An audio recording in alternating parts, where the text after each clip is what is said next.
अस्सलाम वालेकुम। आपकी अपनी अनुषी आपके साथ है अपने आज के व्लॉग में। मैं उम्मीद करती हूँ कि आप सब बिल्कुल खैरियत से होंगे और मैं दुआ करती हूँ कि आप सब जहाँ रहें खुश रहें, शादो आबाद रहें, हंसते मुस्कुराते रहें, मेरी वीडियोस को देखते रहें, उन्हें लाइक करते रहें और मेरे चैनल को सब्सक्राइब कर लें। जलील मियाँ सीरीज़ में पर्दे शाह कहानी का पार्ट 2 लेकर मैं आपकी खिदमत में हाजिर हूँ। देखते हैं कि जलील मियाँ और उसका दोस्त राजा आगे क्या क्या गुल खिला रहे हैं।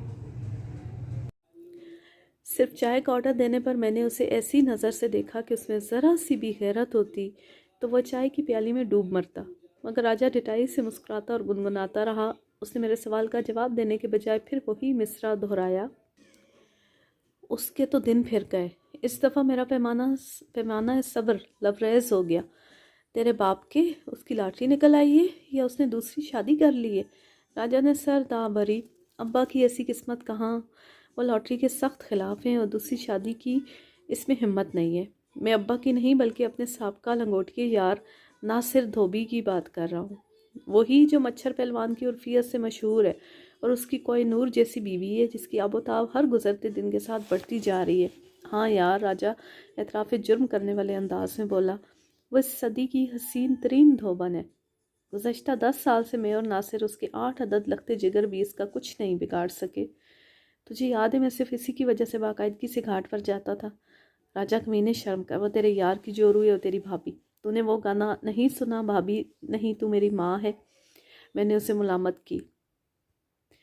उस चिकने घड़े पर इसका इतना ही असर होता जितना कि पानी का हो सकता था। वैसी भी उम्र में वो तुझसे कम से कम 8 साल बड़ी है।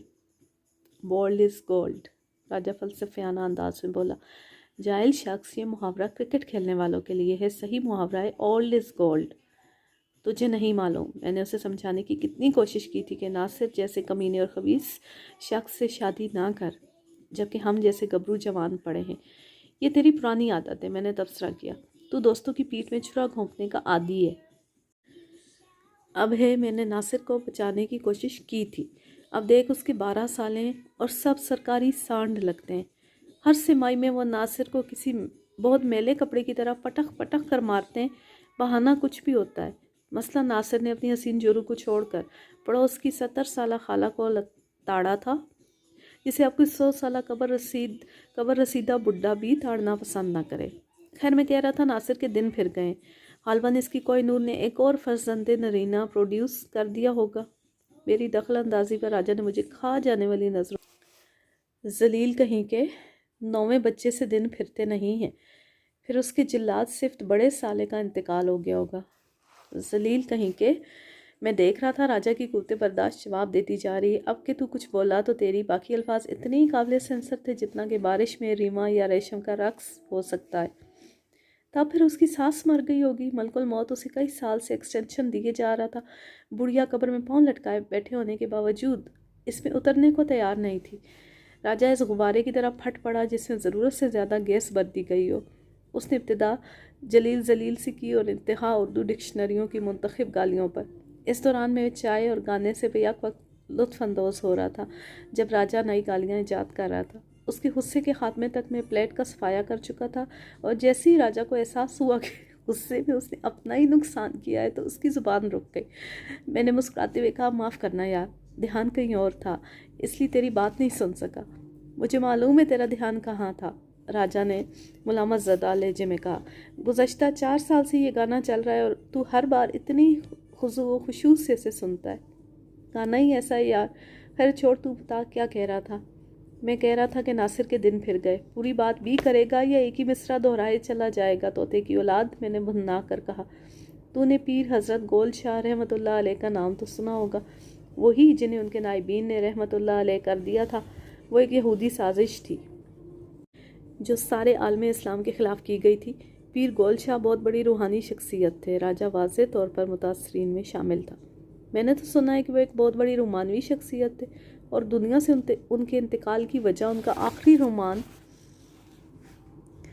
था जो उन्होंने अपने नायब की लड़की से किया था और ये भी सुना है कि इस रुमान का नतीजा आलमी वजूद में आने वाला था, जिस पर मुश्तइल होकर नायब ने पीर साहब के तख्त को उनका तख्ता बना दिया और इक़्तिदार पर कब्ज़ा कर लिया।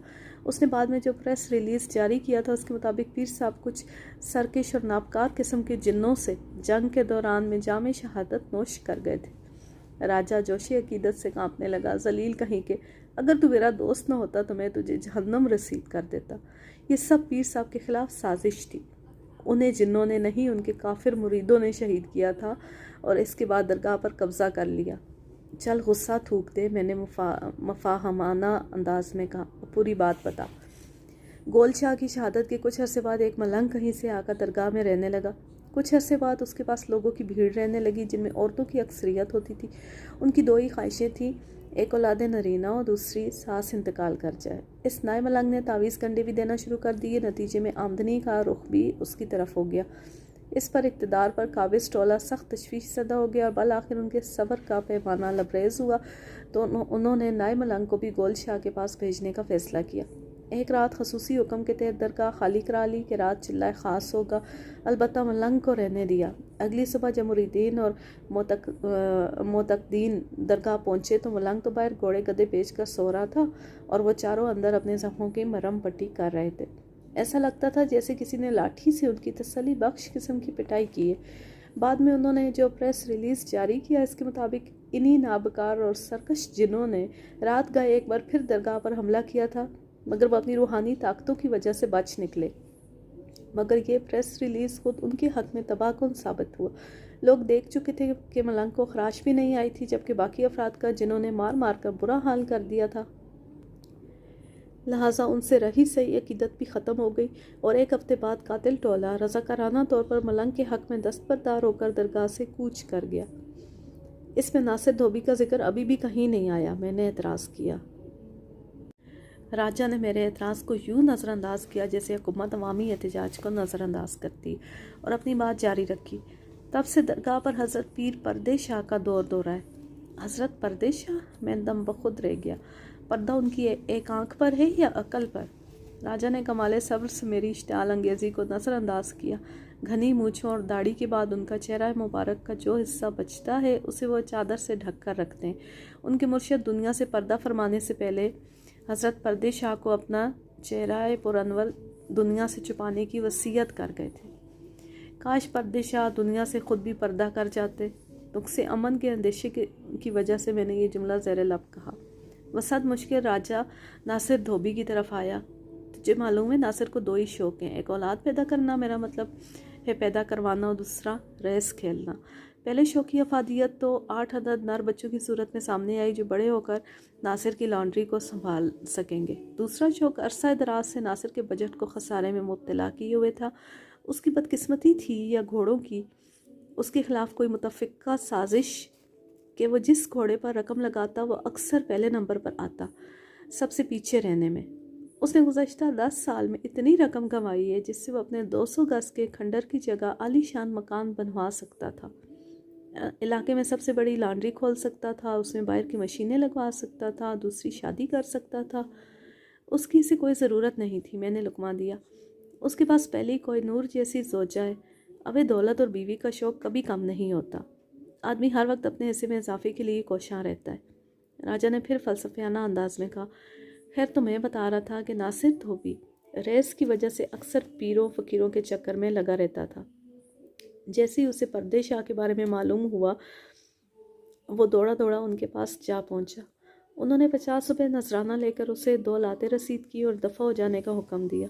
नासिर फ़ौरन रेस कोर्स की तरफ दफ़ा हो गया। वहाँ उसने जाते ही अगली होने वाली रेस के नंबर 2 घोड़े पर 1000 रुपये लगा दिए। ये रेस का सबसे मरियल घोड़ा था जो घोड़े का खुलासा लगता था और यूँ लगता था कि रेस के दौरान में ही इस जहाने पानी से कूच कर जाएगा। इसका जोकी भी ऐसा ही था जैसे अभी अभी अफ्रीका के किसी कहत ज़दा इलाके से बरामद करके उसे घोड़े की पुश्त पर ला बिठाया गया हो।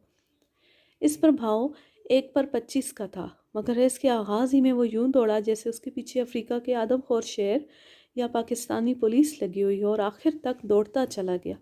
वो तो फिनिशिंग लाइन के बाद भी रुकने के लिए तैयार नहीं था। ग़ालिबन उसके ब्रेक फेल हो गए थे। नासिर मारे मुसरत के बेहोश हो गया। होश में आने के बाद उसने कांपते हाथों से रकम वसूल की और फ़ौरन अगली रेस के 2 नंबर घोड़े पर लगा दी, जो पहले घोड़े की निस्बत इतना जसीम था कि यकीन ही नहीं आता था कि वो दौड़ भी सकेगा या नहीं। उसकी जॉकी की सेहत भी काबिल रश्क थी, हमारी पंजाबी फिल्मों की हीरोइन की तरह। उस पर भी भाव 1 पर 11 था। 1 मिनट, मैंने उसकी बात काटी। तुझे ये सब कैसे मालूम हुआ? मैं नासिर के साथ था। उस राजा ने सर्द आह भरी और उसे अमीर होते देख रहा था। दूसरी रेस से पहले मैंने उसे कायल करने की कोशिश की कि वह सारी रकम ना लगाए। किस्मत हर बार मेहरबान नहीं होती, मगर इस रोज़ किस्मत उसे नवाजने पर तुली हुई थी। घोड़ा अपने 2.5 मन के सवार को लेकर यूं दौड़ा जैसे उसके पीछे दुनिया के आदमखोर शेर और पूरी पाकिस्तानी पुलिस लगी हो। इस दफ़ा भी 2 नंबर का घोड़ा जीत गया। 5.5 लाख रुपए, मैंने बमुश्किल कहा। यार नासिर वाकई खुशकिस्मत है, पहले उसे कोई नूर मिली और अब 5.5 लाख मिल गए, वो भी सिर्फ 1050 रुपये के बदले। हाँ यार, वो तो पूरे का पूरा कड़ाही में है। राजा, तेरी बात ख़त्म हो गई या अभी बाकी है? ख़त्म कहाँ हुई? राजा बोला। यार मुझे कुछ रकम की ज़रूरत है, सिर्फ 1000 रुपये। सिर्फ 1000 रुपये? मैं चिल्लाया। राजा बदबख्त, ये तेरी नहुसत थी। सुबह तक मेरी जेब में 2000 रुपये थे और अब सिर्फ 90 रुपये और 8 आने पड़े हैं, मगर तुझे 1000 की ज़रूरत क्यों पेश आ गई? राजा झींक कर बोला, मैं भी पर्दे शाह के पास से होकर आ रहा हूँ। उन्होंने गिन कर मुझे 13 लातें रसीद की थी। ये तेरी किस्मत की ख़राबी है। तू जानता है 13 का अदद ही मनहूस होता है। तू किसी महीने की 13 तारीख को ही पैदा हुआ था और जहाँ तक मुझे याद पड़ता है तेरी मेरी पहली मुलाकात भी 13 तारीख को ही हुई थी, जिसके नताइज मेरे हक़ में ख़ास से इबरतनाक बरामद हुए थे। हाँ, राजा खबासा से हंसा। मैं पॉकेट मारकर भाग रहा था कि तुझसे टकरा गया। मेरे हाथ से बटुआ छूट गया था जो तूने शामत के मारे उठा लिया। मैंने सर्द आह भरी। बटुआ खाली था तो तू रकम पहले ही निकाल चुका था। तेरे हिस्से की मार भी मुझे खानी पड़ी थी। इसके बाद भी मैं अब तक तेरी लाई हुई मुसीबतों को भुगता आया हूँ। बकवास ना कर, ये बता कि तू मुझे 1000 रुपये दे रहा है या नहीं। अव्वल तो मेरे पास है नहीं, और अगर होती भी तो हरगिज़ ना देता। याद रख, वो डब्बा पीर है जो लोगों को लूटता है। राजा एक बार फिर जोशे अकीदत से कांपने लगा। अहमक आदमी, तू भूल रहा है पीर साहब ने नासिर जैसे गधे को, जो पहली एक हसीन पत्नी का पति है, लखपति बना दिया है। देख जलील, अगर आज का फ्लॉक लग गया तो मेरा बरसों पुराना ख्वाब पूरा हो जाएगा। मैं लॉलीवुड जा सकूँगा। मुमकिन है मुझे किसी फिल्म में चांस मिल जाए। ये मुमकिन है। वैसे भी तू किसी खबीस विलन के खबीस तरीन गुर्गे की हैसियत से बहुत जचेगा। राजा ने मेरी इश्ताल अंगेज़ी को नज़रअंदाज किया और गिगयाया। जलील, सिर्फ 1000 रुपये। मैं झल्ला गया। तोते की औलाद एक ही बात रटे जा रहा है। अबे मेरे पास 1000 रुपये होते तो मैं तेरे पास क्यों बैठा होता? कहीं इन 1000 से 2000 बनाने में ना लगा होता? राजा अपनी पैदाइशी यतीमों जैसी शक्ल पर ज़माने भर का दुख जमा करके उठ खड़ा हुआ और एक मनफी डिग्री की आह भर कर बोला, अपनी तो किस्मत ही ख़राब है। आज के लिए बस इतना ही, और देखते हैं कि आगे चलकर राजा और जलील पर्दे शाह को पकड़वाने में, उससे अयां करने में, उसकी असलियत लोगों को दिखाने में कितने कामयाब होते हैं। इस दुआ के साथ कि आप जहाँ रहें खुश रहें, शादो आबाद रहें, हंसते मुस्कुराते रहें, मेरी वीडियोस को देखते रहें, उन्हें लाइक करते रहें और मेरे चैनल को सब्सक्राइब कर लें। अल्लाह हाफिज़। अल्लाह निगहबान।